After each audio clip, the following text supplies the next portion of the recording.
عليكم ورحمة الله وبركاته، حبايبي واخواتي ومتابعين الطيبين الحلوين.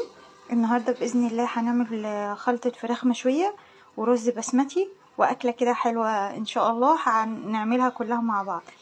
دي تتبيلة الفراخ عبارة عن 2 طماطم، بصلتين، عشان أنا عاملة 2 فرخة. وزن الفرخة الواحدة 1.5 كيلو، علشان تبقى في الشوي تبقى حلو. تمام. ديت كده انا قلت ديت 2 طماطم مقطعاهم، دي بصلتين مقطعاها، فلفله خضراء وفلفله من الاصفر دوت، وفي قرن الفلفل الاحمر الحراق اهوت. تمام، دوت اختياري. ديت بقدونس وكزبره وشبت، عودين من كل حاجه علشان نعمل بيهم ديت ونحطهم.